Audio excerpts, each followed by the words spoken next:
간절하겠지만은 건강 여러 가지 사정 때문에 나오지 못한 분들이 계십니다. 위해서 기도해 주시기 바랍니다. 오수정 권사님은 퇴원하셔서 집에 지금 치료 중에 있습니다만은 아직 움직이질 못하고, 우리 나정양 권사님도 한 몇 주간은 좀 조심을 해야 되기 때문에 오늘 시간도 가정에서 말씀 받을 줄 압니다. 위해서 기도해 주시고요. 우리 정예기 장로님 아들 현민이 유럽 지금 여행 중에 있습니다. 아마 내일 귀국을 할 것입니다. 비행기도 또 안전하게 잘 올 수 있도록 기도해 주시길 바랍니다.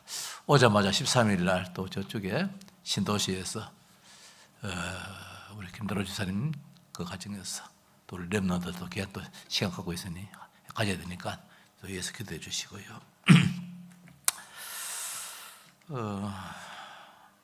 어버이 주일인데 그 노래가 자꾸 생각나더라고요.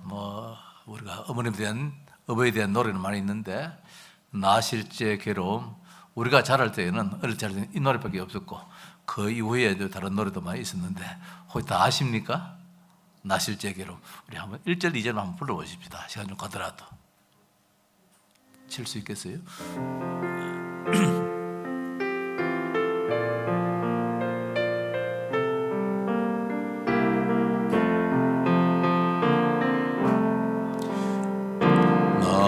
나실제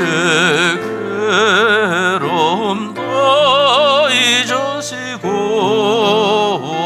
길을 제 밤낮으로 애쓰는 마음, 진자리 마른 자리 진자리 마른 자 가라니시며 가라니심, 손발이 다닳도록 손발이 다닳도록 고생하시네. 하늘 아래 무엇이 높다리요. 어머니의 희생은 가히 없어라. 어디 어려서 남고 없고 어려서 남고 없고 올려주시고 자라서 뭉기되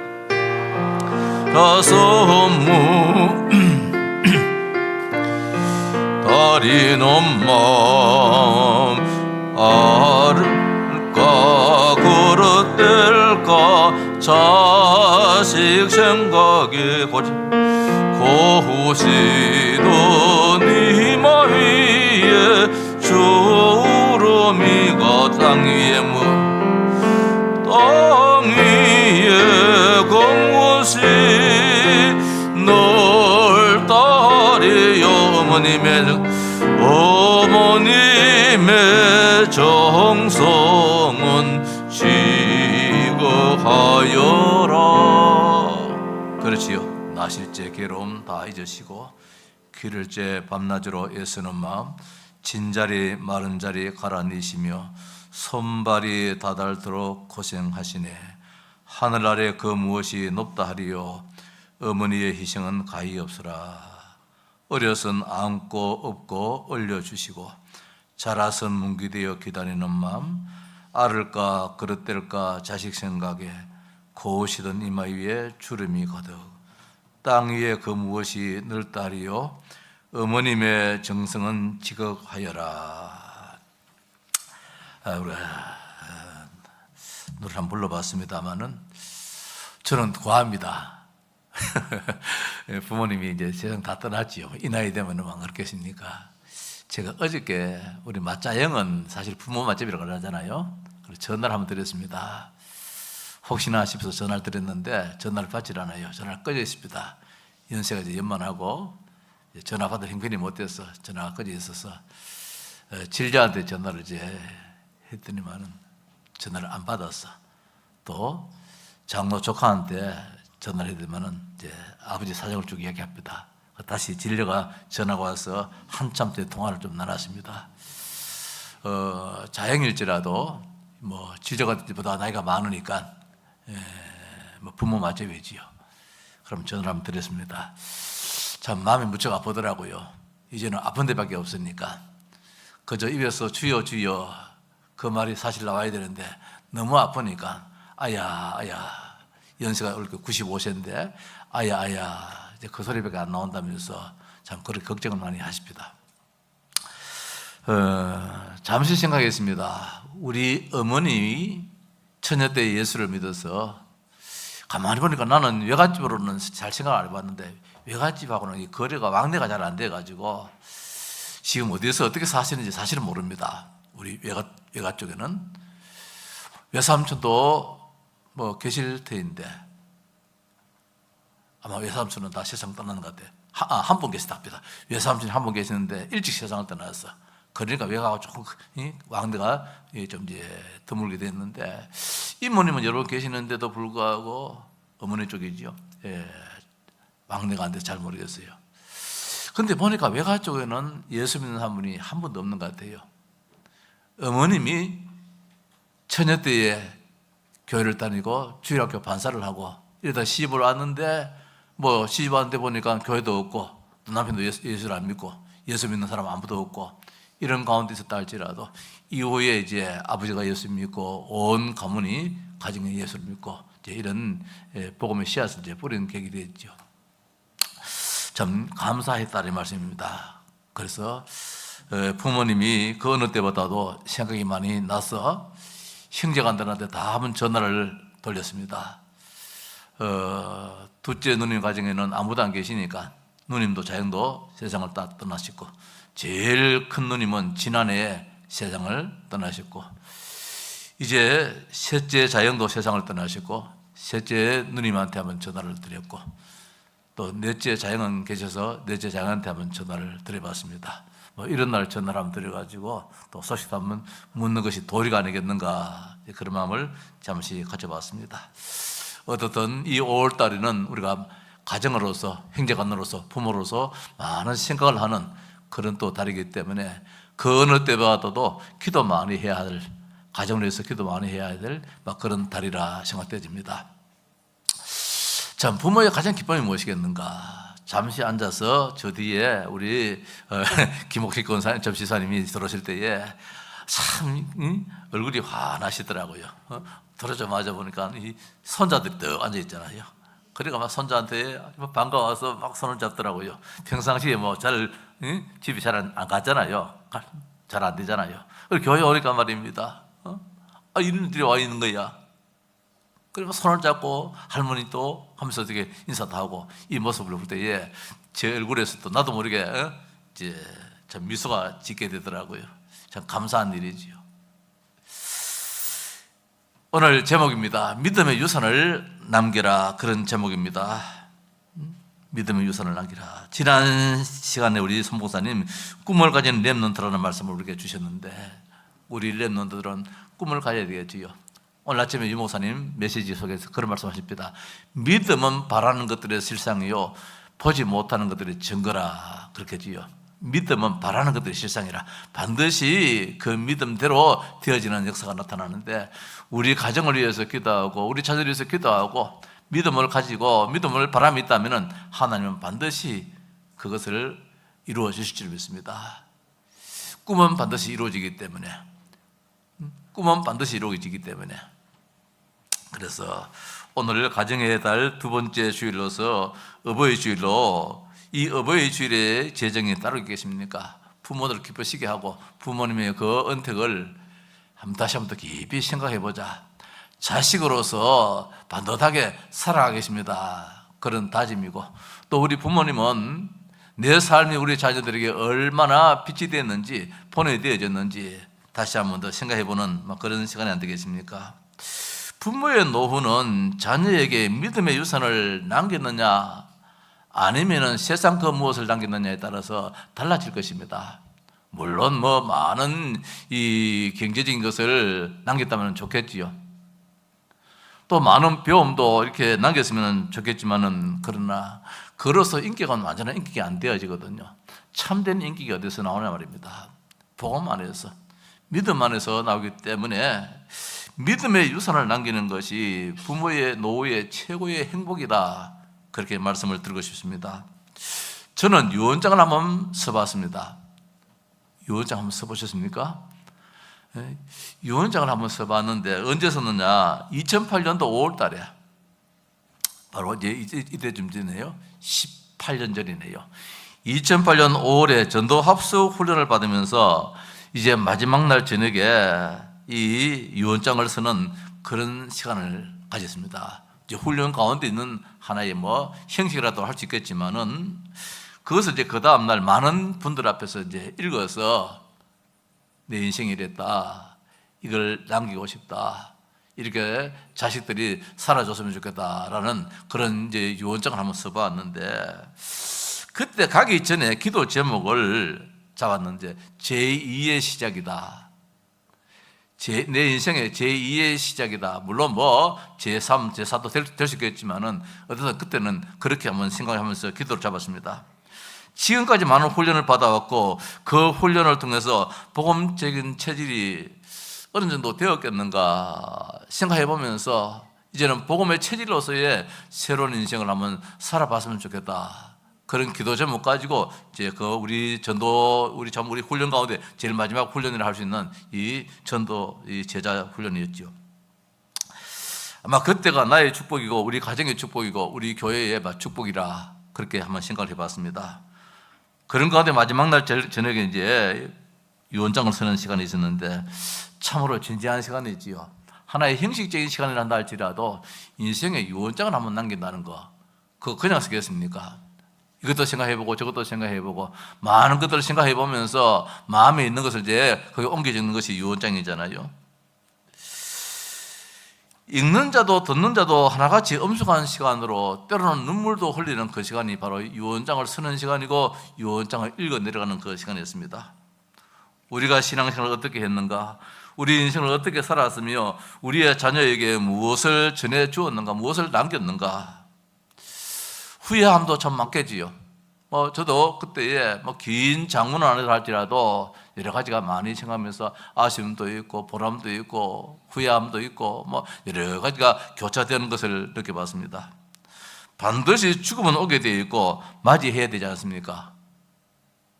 살아있을 때 어떤 가슴을 가져야 하는가, 이게 이제 유언장의 그 참 깊은 뜻이라 생각됩니다. 제자의 관점이 아니면 모든 삶은 헛것이다, 유언장을 쓰면서 발견했습니다.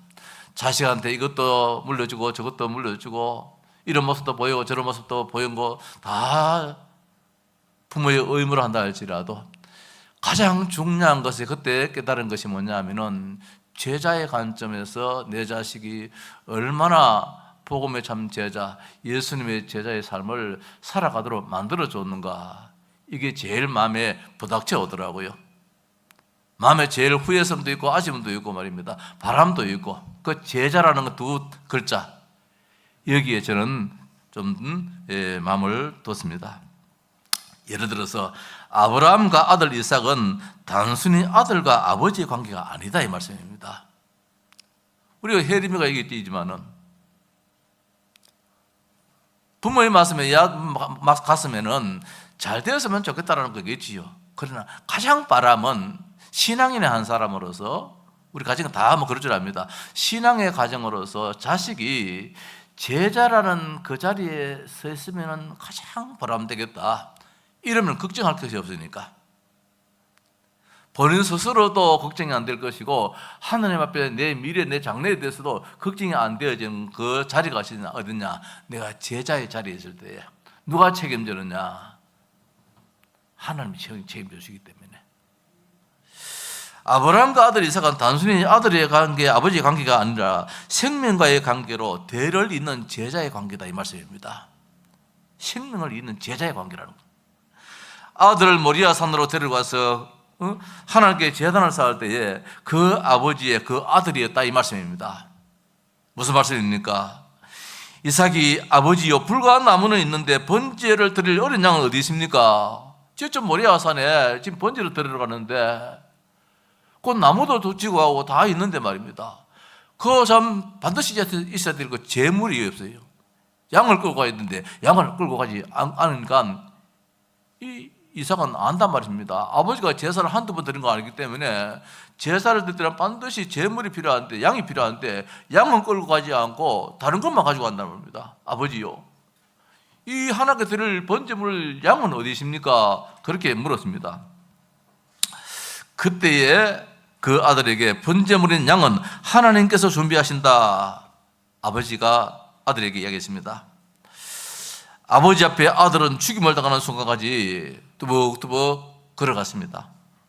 나무를 아들에게 짊어지게 했으니까 이삭의 나이가 어린 나이는 아니겠지요. 어린 나이에 아버지가 마음에 짐을 지우지 않잖아요. 그렇다면 이삭의 나이가 한 20살 가까이는 안 돼 가겠는가?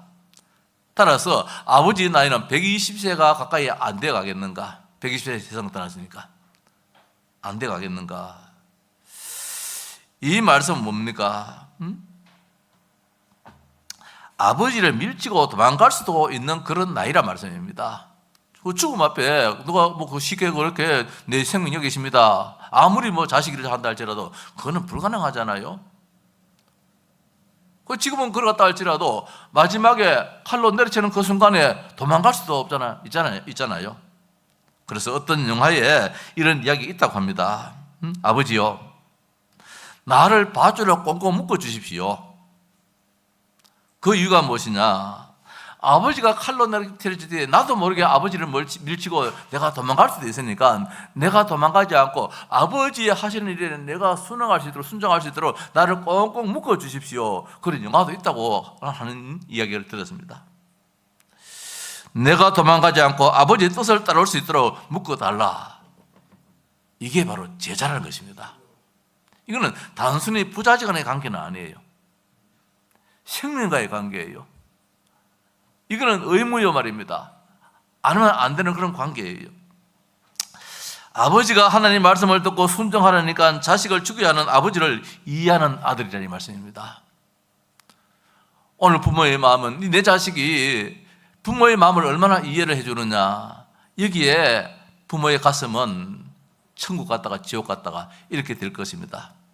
아무리 진실을 이야기하고 아무리 뭐 이야기한다 할지라도 아버지 때하고 엄마 때하고 우리 시대는 달라요. 안 맞아요. 이렇게 난다면 부모의 마음은 진짜 무너질 것입니다. 아무리 시대가 다르다 할지라도 사는 길은 같잖아요, 때로는. 그래서 인생을 한 살 한 해 더 살았다는 게 이게 사실은 크잖아요. 맞다 그걸 떠나가지고 부모의 마음은 그래요. 부모의 마음은. 오늘 우리 자식들은 이런 관점에서 오늘 한번 생각해 보자는 것입니다. 오늘 이삭이 얼마든지 밀치고 도망갈 수도 있잖아요. 그럼에도 불구하고 하나님의 뜻이라면 하십시오. 하나님의 뜻이라면. 이것은 생명의 관계이기 때문에 단순히 아들의 입장이 아니라 제자의 관점이다. 이런 뜻에서 오늘 믿음의 유산을 남겨라.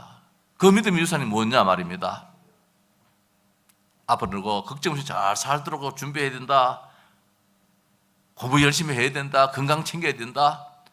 부모로서의 바랄 수 있는 마음이겠지만은 진정한 바람이라면은 제자의 관점에서 이런 삶을 살아가는 것이지요.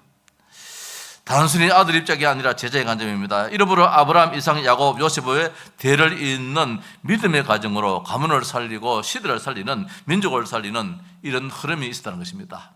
이런 제자의 관점이 아니라면 대는 끊어집니다. 결론적으로 먼저 말씀드리면 가장 멋진 유산은 무엇이냐? 제자라는 단어입니다. 내가 예수 그리스도의 참 제자가 되고 내 자식이 예수 그리스도의 참 제자가 되고 또 그 자식이 제자를 남기는 말입니다. 남은 자요, 남는 자요, 남을 자요, 남길 자의 삶을 살아가는 이런 삶, 이런 참된 제자가 부모의 가슴에 한이 될 것이고 우리 하나님의 한이 될 것입니다. 글쎄요, 지난 날이기 때문에 뭐 다 기억에 못하 계십니다만은 제가 한번 훑어봤어요. 그 옛날에 2008년도 그 5월달에 있었던 그 유언장의 그 내용들을 한번 슬쩍 한번 읽어보니까 이런 내용으로 그 유언장을 남겼구나. 혜림이 잘 들어. 저 어디 서준이 잘 들어. 이런 관점에서 내가 그때 유언장에 한번 섰는 것 같아요. 자, 아까 말씀드렸습니다. 결론적으로 먼저 말씀드리면 가장 멋진 유산, 가장 남기고 싶은 그 유산이 무엇이냐 말입니다. 세상적인 거 필요합니다. 그러나 영원히 갈 수 있는 그 유산이 무엇이냐 말입니다. 오늘 아브라함과 이삭의 그 관계예요. 내가 예수 그리스도의 참 제자가 되고 말입니다. 내 자식이 예수 그리스도의 참 제자가 되어주고 계속해서 제자를 남기는 이런 대를 잇는 제자의 삶이 가장 멋진 삶이다 말입니다. 우리 가정에, 가문에 이 복음의 흐름이 계속 이어간다는 것, 중단 없이, 끊김없이 계속 이어갈 수 있도록. 국가의 흥망생대도, 성세도, 경제 기업의 흥망생세도 어디에 있느냐? 제자의 관점에 있습니다. 이병철 씨가 그 큰 재산을 누구에게 물려주느냐 말입니다. 제일 큰 자식인 그분에게 물려주느냐, 둘째 자식한테 물려주느냐, 셋째 자식한테 물려주느냐. 한국의 관습이라면 제일 맞이한테 물려주는 게 맞잖아요. 그럼에도 불구하고 아니란 것입니다. 아버지의 뜻을 가장 잘 아는 자, 아버지의 그 유업을 잘 이어갈 수 있는 그 자, 제자의 관점에서 봤기 때문에 셋째 아들 이건희 씨에게 삼성 그룹을 맡겼다는 것입니다. 물려주는 것이 아니라 능력이 있어 물려준다는 말씀입니다. 물려받는 것이 아니라 능력이 있어서 물려받는다는 것입니다. 오늘 유언을 남긴 신앙의 인물을 한번 몇 사람 보십시다. 이들은 무엇을 중요히 여겼는지. 모세의 유언입니다. 시편 90편 1절 말씀에 모세의 이제 유언이 쭉 나오는데 그 내용이 뭐로 나옵니까? 하나님의 사람 모세의 기도라고 했습니다. 주여, 주는 대대에 우리의 거처가 되셨나이다. 산이 생기기 전 땅과 세계도 주께서 조성하기 전 그 영원부터 영원까지 주는 하나님이시니이다. 주께서 사람을 티끌로 돌아가게 하시고 말씀하시기를 너희 인생들은 돌아가라 하셨사오니 주의 목전에는 천년이 지나간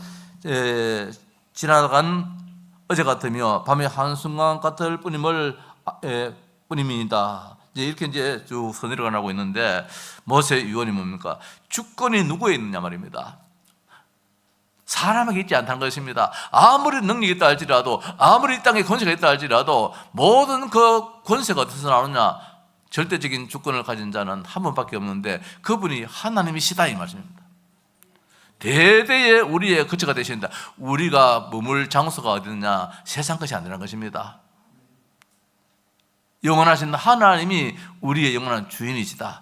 그분의 권세 아래, 그분의 주권 아래 우리가 살아갈 따름입니다. 이것을 이제 자식들한테 모든 그 이스라엘 백성들에게 모세가 남긴 유언의 말씀입니다. 이 민족은, 이 백성은, 내 자식들은, 우리 후대들은 어떻게 살아야 되느냐?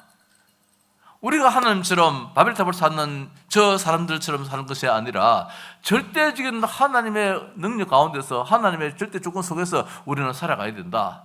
이걸 남겼던 것입니다. 그래서 뭐라고 말씀하고 있습니까?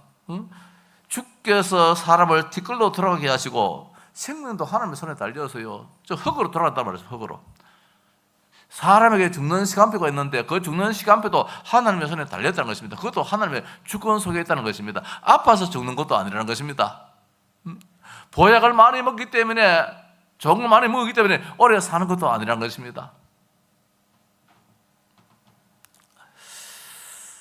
참 우리 기도하십시다. 참 세상 떠나는 것도 아야 하지 않고 참 하나님 부를 맞는 것이 그게 참 복이라시 보여. 우리 누님은 지난해 세상 떠날 때에 크게 고통당하지 않고 쉽게 그만 눈을 감으셨는데 이번에 우리 자해 보시니까 좀 힘들어 하시는 것 같아요. 고통을 많이 당하시는 것 같아요. 그래서 늘 기도는 해야 되겠다 했지만은 말입니다. 실제적으로 이제 그것을 접하니까 그렇다. 이것도 좀 기도 제목이다. 그런 마음이 들어요. 죽는 것도 내 마음대로 못 하잖아요. 아픈 것도 내 마음대로 못 하잖아요. 그것도 전적 하나님의 손에 달리는 거예요. 그건 하나님께 기도하는 거예요. 참 기도가 필요하구나. 자식들한테 그 아픔의 모습을 보여주지 않고 자식들이 마음 아파하지 않도록 그것도 참 필요하구나. 이런 마음이 들었습니다. 어제도 이제 조카가 진료가 한참 이야기를 하는데 너무 예처럼 못 보겠다는 거예요.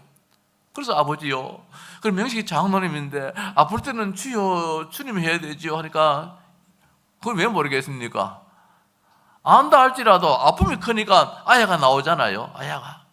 그래서 참 보기가 많으면 애처럼 아픈 거야. 그 모든 것은 하나님의 손에 달렸는데 진짜 하나님을 의지할 수밖에 없다는 것입니다. 부모의 진정한 마음은 내 자식이 하나님을 전적으로 의지하는 가운데서 살아야 된다 이 말씀이지요. 그래서 부모가 또 먼저 그런 모습도 보여줘야 되겠지요. 기도합니다. 14절에서 16절 말씀 쭉 보니까 어떤 내용이 나오냐. 또 날 개수하는 지혜를 달라 그랬어요. 인생은 짧다는 것입니다. 천년이 지나간 한순간밖에 아니란 것입니다. 우리 연수가 70이요 강건하면 80이라도 그 연수의 자랑은 수고와 슬픔뿐이라 10절에 말씀하고 있습니다. 얼마나 빨리 가는지 나이가 벌써 70이 넘어버렸어요. 엊그제같이 뭐 하는데 저는 이게 뭐 다 그렇겠죠. 사람들이 한번 지난 날들 한번 이렇게 돌아보잖아요. 한번 자꾸 잘 돌아보여지게 되죠. 조금 전에도 내가 한 사람이 딱 생각나는 거야. 우리 저 밭에 저 있을 적에 그때 우리 국나또 동기가 전화가 왔어요. 교장 선생님 아들인데 이 친구 그 당시에는 교회를 안 다녔는데 지금 보니까 뭐 신앙 잘하더라고요. 아들이 뭐 신학교 다닌다 할 정도로 이제 신앙 잘하더라고요. 그 전화를 한번 찾아보니까 옛날 011이야. 얼마나 전화를 오래 안 했으니까 011이지요. 지금 다 010 다 바뀌었는데 한번 생각나더라고요. 이 친구 어떻게 아는 방법이 없겠는가? 알 길이 없겠는가? 011 전화를 010인데 어떻게 찾을 수 있겠는가? 이게 한번 쭉 또 생각이더라고요. 그래서 내 자식이 날 계수함의 지혜를 얻어서 어떻게 하루하루를 충실하게 보람되게 의미 있게 살아가도록 이렇게 만들어주느냐. 이게 이제 아버지의 고민이에요. 그런 가운데 기도를 하고 있습니다. 14절 이하에 아침에 주의 인자하심이 우리를 만족하게 하사 우리를 일생 동안 즐겁고 기쁘게 하소서. 일생 동안 즐겁게 기쁘게 하소서. 부모가 자식을 향한 마음이 안 그렇겠습니까? 내 자식이 굶는다, 아프다, 힘든다, 고통스럽다. 이거 부모의 마음이 무너지잖아요. 부모가 예를 들어서 아프다, 뭐 그거는 뭐 받아줄 수 있는데 내 자식이 아프다 할 때는 아야 아프다 그 말 들을 때 막 가슴에 메어져야 되거든요. 건강하게 태어나도록 그렇게 안 했는가 싶기도 하고 말입니다. 오늘 저기 이야기합니다. 우리를 일생 동안 즐겁고 기쁘게 하소서. 이거 자기 자신한테뿐만 아니라 우리의 후대들이 내 자식들이 이런 삶을 살게 해달라. 이게 부모의 간절한 마음이 있잖아요. 그러다 보니까 우리를 괴롭게 하신 날 수대로와 우리가 화를 당한 연수대로 우리를 기쁘게 하소서. 제가 가끔 이제 요사이는 이런 기도가 한 번씩 나오더라. 하나님 아버지요, 목회를 한 지가 이제 이래 됐는데 목회 기간 동안 하나님도 아시지 않습니까? 평탄한 길보다도 힘든 일이 좀 있었지 않습니까? 눈물도 있었지 않습니까? 그렇다면 이후의 삶은 하나님 나를 좀 책임져 주십시오. 먹는 것 때문에 걱정하지 않고 입는 것 때문에 고통이 걱정하지 않고 이후의 내 삶을, 목회 이후의 내 삶을 하나님 아버지요, 이제는 뭘 먹고 뭘 마시고 이런 걱정하지 않도록 하나님께서 책임져 주옵소서. 지금까지 이 날 개수한 만큼, 이 숫자만큼, 이 연수 이상으로 하나님 평안을 다하여 주옵소서. 이런 기도가 있잖아요. 종들을 위한 기도도 있습니다. 참 대단하지요. 16절에 주께서 행하신 일을 주의 종들에게 나타내시며, 이거는 상하관계에 그것도 이제 의미하고 여러 가지 관계도 있겠습니다만은, 그리고 난 다음에 자손들에서 또 기도합니다. 16절 말씀에 주께서 행한 일을 주의 종들에게 나타내시며 주의 영광을 그들의 자손에게 나타내소서. 이게 이제 부모의 간절한 마음이지요. 손이 행한 대로 은총을 내려달라. 17절에 그렇게 말씀하고 있습니다. 손이 수고한 대로 얻지를 못할 때가 참 많잖아요. 네 수고한 대로, 네 손이 수고한 대로 참 받는 이 축복도 놀라운 축복인데, 하나님 내 자식이 내 후손이 이런 복을 받게 해 주옵소서가 부모의 간절한 마음입니다. 그런데 우리 자손들은 어떻게 해서 그 축복을 받아 누릴 수 있느냐 말입니다. 그 부모의 부자지간의 관계 때문으로 받을 수는 없는 거예요. 하나님과 관계에서 어떤 관계를 맺느냐, 이게 이제 제자의 관점이라. 철저한 사명의식이고 소명의식 속에서 그런 축복을 받게 된다는 것입니다. 결론 가서 말씀 잠깐 드립시다. 두 번째로 다윗의 유언입니다. 열왕기상 2장 1절에 9절에 다윗이 마지막에 솔로몬에게 하는 말이지요.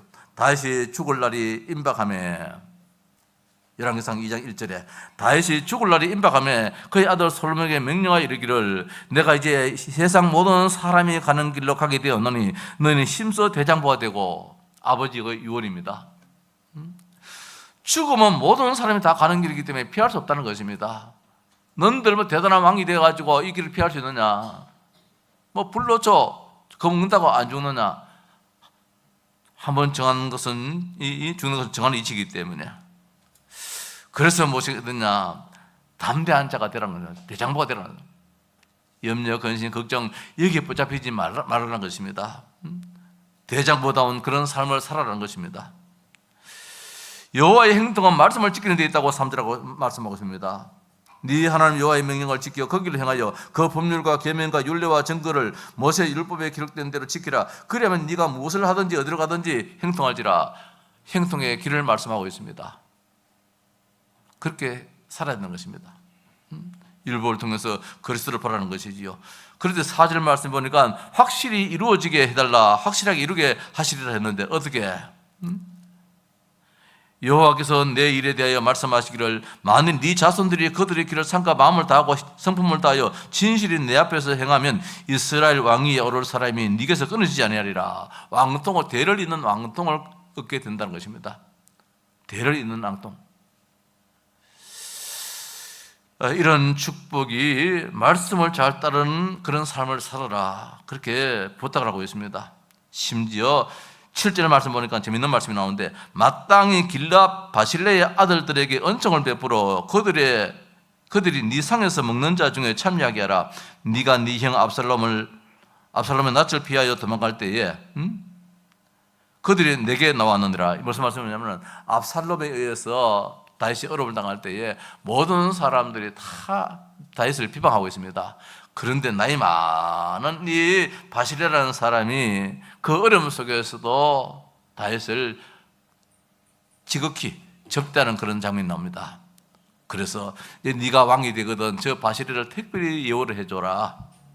이 바실레라는 사람이 다윗이 다시 왕궁으로 돌아와서 왕궁에 가까이 모시려고 하니까 극구 반대를 합니다. 아닙니다. 나는 조용하게 살겠습니다. 이제 그랬던 사람인데 이 사람의 끝까지 네가 책임져서 잘 돌봐주라. 이제 그런 이제 부탁도 하고 있지요. 그래서 다윗의 유언, 그 위에 모세의 유언입니다. 말씀 가운데 살면은 이렇게 된다는 것입니다. 말씀 가운데서 율법대로 살아가는 것입니다. 마지막으로 오늘 읽은 말씀이지요. 바울이 디모데에게 했던 이제 유언의 말씀입니다. 유언의 말씀이기 때문에 전제와 같이 내가 벌써 부어지고 땅에 떠날 시간이 되었다 했는데 내가 이제 마지막에 숨을 이제는 거둘 시간이 다 되었다. 그런 시간에 믿음의 아들 디모데에게 남긴 유언입니다. 2절 말씀에 너는 말씀을 전파라. 때를 얻든지 못 얻든지 항상 힘쓰라. 범사의 오래 참음과 가르침으로 경청하며 경계하며 거너라. 말씀을 전파라. 전도자가 되라, 이 말씀입니다. 전도에 부탁을 했습니다. 이게 최고 축복이라는 것입니다. 세상에 생산하는 것도 축복이고 모든 것이 축복을 한다 할지라도 가장 사람을 살리는 것 이상 더 큰 축복이 없다는 거죠. 디모데야, 네가 사람을 살리는 자가 되라. 사람을 살리는 것은 한 길밖에 없다. 오직 예수 그리스도 복음밖에 없다. 그 복음을 전하는 자가 되라. 어떻게 하면 이 복음을 잘 전할 수 있는 그런 사람이 될 수 있는지 그걸 기도해라. 그래서 죽음을 예상한 지 유언을 남기는데 6절 말씀에 전제와 같이, 전제는 뭐냐? 마지막 피 한 방울까지도 그 타는 그 불에다가 집어넣어가지고 지글지글 타오르는 그까지도 마지막 그 인생까지도 하나님께 드리는 삶을 살았다, 이 말씀을 하고 있습니다. 나는 이렇게 살았다는 것입니다. 나는 하나님 앞에 늦게서 예수를 믿었다 할지라도 예수를 알고 난 다음에 내 삶 전체를 다 하나님께 드렸다. 너도 네 삶이 아니라 전체 하나님의 삶이다. 이것을 부탁하고 있지요. 떠날 시각이 되었다는 것도 알았습니다. 사람이 언제 어떻게 될지 그런 나름대로 참 알고 사는 것도 지혜로움이겠지요. 그래서 잘 살았다, 이 말씀입니다. 디모데후서 7장 4장 8절의 말씀 보니까 이제 후로는 나를 위하여 의의 멸류관이 예비되었으므로 주 곧 어려우신 재판장이 그날에 내게 주실 것이며 내게만 아니라 주의 나타나심을 사모하는 모든 자에게다. 그렇게 말씀하고 있습니다. 이제 후로는 나를 위하여 의의 멸류관이 되었다. 바울의 장담입니다. 확신입니다. 내가 이 땅에서 이렇게 살았다. 교만 아닙니다. 자만도 아닙니다. 하나님이 가장 원하시는 삶을 살았다는 것입니다. 하나님의 칭찬 듣는 하나님의 자랑거리로 살았다는 것입니다. 너도 그런 삶을 살아라. 하나님 앞에 인정받고 하나님 앞에서 자랑스러운 그런 인생이 되어야 된다. 이제 그런 말씀을 하고 있지요. 자, 성도 여러분, 제자가 무엇입니까? 어렵게 생각하지 마십시다. 제자는 예수님을 믿는 사람을 두고 제자입니다. 이 제자는 누구입니까? 하나님 말씀 성경 66권의 말씀을 배우는 자가 제자입니다. 삶 속에서 복음으로 순종하는 자가 제자입니다. 다른 사람에게 복음을 전하는 자가 제자입니다. 예수의 성품을 닮아가는 사람이 제자입니다. 이게 전부 다예요. 제자. 오늘 우리 부모의 입장에서 내 자식이 이런 삶, 예수 잘 믿는 그런 사람이 되는 것이 부모의 간절한 마음이고 그것이 부모에게 효도하는 것이다, 이 말씀입니다. 가장 멋진 유산이 무엇입니까? 우리의 유언을 어떻게 남기겠습니까? 저는 그 유언장을 한번 돌아보면서 한번 깊은 생각 속에 한번 잠겨봤습니다. 아, 그때는 이런 생각도 했구나. 지금은 그 생각이 어느 정도 지금 자리 잡고 있는가 한번 생각도 해봤는데, 어떻든 내 자식들한테 어떤 모습을 보여주느냐, 부모로서의 모습을 참 보여주는 것이 참 중요한데, 또 내 자녀가 이런 삶을 살았으면 참 좋겠다. 주님의 참된 제자의 삶을 살면 좋겠다. 그러면은 그 인생은 하나님이 책임지고 인도하신다는 것이지요. 제자의 자리에 있을 때 그 나라도 살립니다. 그 가정도 살리고 가문도 살리고 그 당사자도 물론 살리는 것이 하나님 하신 일이기 때문에, 하나님 아버지 내 자식한테 부자가 되게 해주옵소서, 뭐 되게 해주옵소서, 물론 부모의 기도의 제목도 있을 수 있겠지요. 저기 서준이 뭐 유진이 왔습니다마는 참 한편 애처로워요. 한국에 나와서 잠시 쉬는 시간도 없어서 여기 와서도 이 교회 가고 전 목사님 만나고 막 하는데, 이게 이제 소위 말이라 목구멍이 이제 큰 기라. 뭐 집에 놀러 가라니까 뭐 이게 있어야 되잖아요. 한 교회가 든든한 그런 이제 뭐 후원자가 있어가지고 다 후원하면은 그 교회 가서 좀 뭐 예배 드리고 좀 한국이나 좀 쉬었다가 이렇게 들어가면 좋겠는데, 다들 이제 뭐 조금 뭐 하니까 많은 돌아다녀야 되는 기라. 돌아다니가 후원자를 이제 찾아야 되는 거라. 그러니까 부모의 마음에 사실 그렇더라고요. 아이고 저놈들이. 어제도 이제 올라가면서도 영동 갔다가, 어제도 이제 올라가면서 저 괴산 갔다가, 여하튼 막 여정 가운데서도 이 사람 만나야 되고 저 사람도 만나야 되고 여기서도 좀 만나야 되고, 계속해서 막 만남이 이어지니까 참 마음이 한편 뒤에 무거움이 있었는데, 그러나 더 큰 것은 무엇이냐? 이들이 후원자도 필요하지만은 진짜 제자의 자리에서 제자의 삶, 복음의 사람으로 산다면은 하나님이 완벽하게 다 책임지실 것이다. 237 5천 종족을 살리는 그 한이 누구한테 있는데? 하나님께 있는데, 그 한을 이루어드리기를 원하는, 그 자리에 서기를 원한다면 하나님 다 책임지신다는 것이지요. 그래서 오늘 우리는 현실을 잃다 할지라도 분명한 중심이 무엇이냐? 진짜 복음 가운데서 예수님의 참된 제자의 삶을 살아가는 우리 어버이들, 우리 자식들이 그 삶을 살아간다면은 어버이는 최고로 행복할 것이다. 가장 멋진 유산이 무엇이냐 말입니다. 제자라는 것입니다. 제자 남기라는 것입니다. 유언장을 썼으라도 제자로 남기게 하는 것이 부모의 마땅한 사명일 것입니다. 망대로 서도록 말입니다. 복음의 여정을 걷도록, 이정표를 남길 정도로 성공된 신앙의 삶이 되도록끔 우리 자식들을 그렇게 양육해야 할 것입니다. 자식은 반드시 그 제자의 삶을 살겠다고 다짐을 함이 부모에게 진정한 효도가 될 것입니다. 237 5천 종족을 가슴에 품는 전도 제자가 되는 이 길이야말로 하나님이 가장 기뻐하실 줄 믿습니다.